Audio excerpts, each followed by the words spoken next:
Yazmine Laroche was appointed Deputy Minister Public Service Accessibility on August 7th, 2018. She was previously the Assistant Deputy Minister of Infrastructure and Communities. She began her public service career at Transport Canada and has held progressive leadership responsibilities in areas such as public policy, program design and delivery, communications, strategic planning, and corporate management. She has served in a number of federal departments, including Communications, Canadian Heritage, the Canadian Information Office, the Privy Council Office, and the Treasury Board Secretariat. Ms. Laroche is the Deputy Minister Champion for Federal Employees with Disabilities. She is also the Deputy Minister Champion for her alma mater, Carleton University, and is the past chair of the Board of Muscular Dystrophy Canada. Welcome, Ms. Laroche. Good morning, everybody. Merci infiniment de m'avoir invité. Merci à Maureen de m'avoir invité à cet événement. It is such a pleasure to be here to speak with you today. This has been such an incredible year. When we talk about accessibility and inclusion in Canada, it's hard to believe how much has been accomplished in just 1 year. It was just in June of this year that the government tabled the Accessible Canada Act, and it's already in the Senate. And every time it moves through the House, it's with unanimous consent. That gives us a real feeling of momentum and opportunity, knowing that there are so many people who are bringing us along. And I think part of the testament to how far we've come is that I'm speaking to you in my capacity as Deputy Minister of Public Service Accessibility. The very fact that the government created this role tells us that the time for change is right here, and it's right now. And I think your conference is so perfectly timed to all of the great work that we're trying to do. This idea of a Canadian strategy for disability and work is so critical. And I think what you're trying to accomplish here is has so much in common with what we're trying to do in my office. You are trying to design a strategy to facilitate employment opportunities and outcomes for people with disability in this country. My office is charged with developing a strategy to make sure that the public service of Canada is the most accessible and inclusive in the world. And I'm delighted that yesterday we actually launched our own consultation process for all federal public servants to comment on what we're calling a straw model of a strategy of what an accessible and inclusive public service looks like. So I'm thrilled because we've got people from our team here, and we want to learn from your discussions and your experience in terms of how you're developing your own strategy. There's a lot of commonality, and I think at the heart of it is consultation and partnership. And I love the fact that that's embedded in the approach that you've taken in designing your strategy. It's not something concocted by a small group of people sitting in a room in isolation. It's premised on bringing the diversity of views and lived experience together to help make something that's meaningful.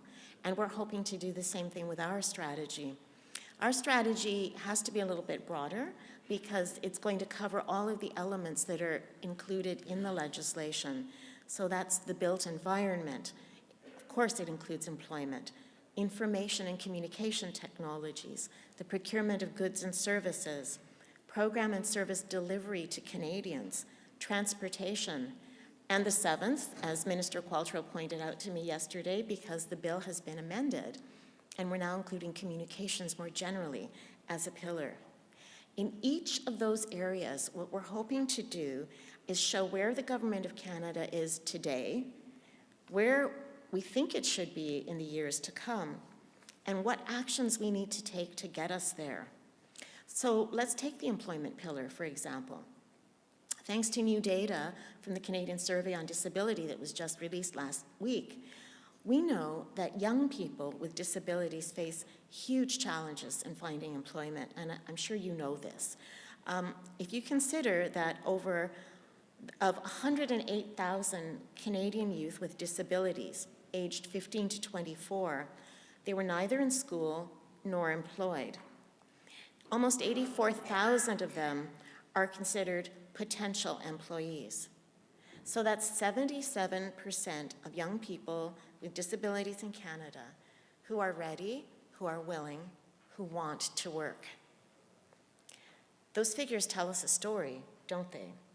Especially with an aging workforce in this country, and we need to ensure that we are tapping the broadest range of talent. This is so important for us in the public service because, of course, we serve all Canadians, and all Canadians are diverse. They have different lived experience. They have different ways of thinking and problem solving. They look different.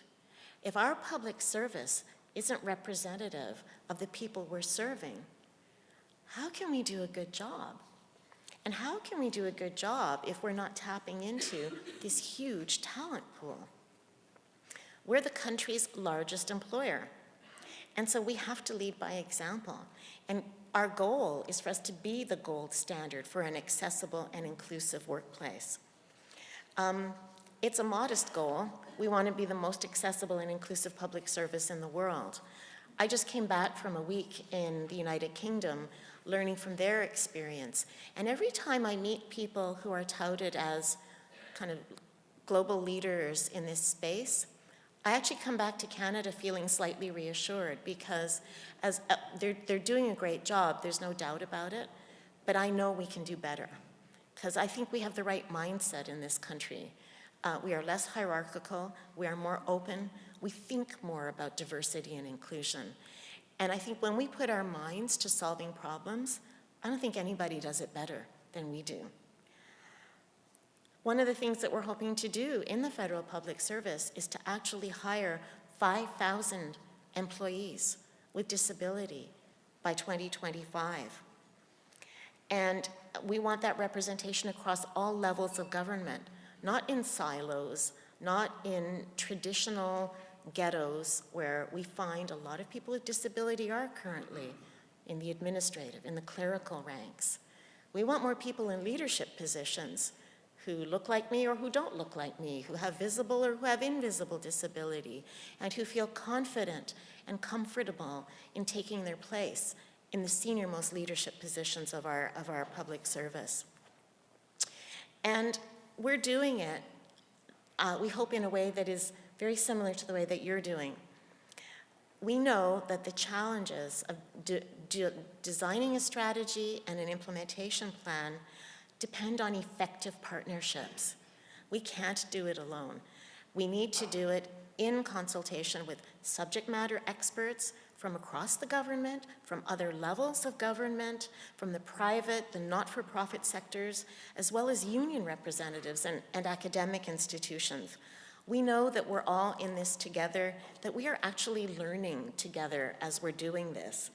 And by doing that, and by working in collaboration, and by participating in forums such as this one, we know that we can close that gap in employment between Canadians with and without disabilities. It's a big gap. You know, we're talking 30% gap in employment right now. But conversations like this one and action plans coming out of your discussions here are going to help us close that gap. I've been telling other senior leaders in the federal public service to imagine a workplace where every federal public servant has everything they need to do their very best work, where they feel supported, where they feel included, they feel that they belong and valued and free to express their true selves without fear. I know that you have the same vision for all Canadians as we do for Canadian public servants. And meetings like this one make me so happy because we wouldn't have been having this conversation 5 years ago, and we're having it now. And I just want to wish you the very best in your conference. I really look forward to see what the outcomes of your of your collaborative focus will be.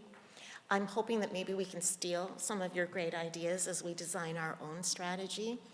And I really hope that when our strategy is ready in June to launch, that I'm hoping that you'll invite me back so I can share with you some of the progress that we're making in the federal public service and in the government of Canada.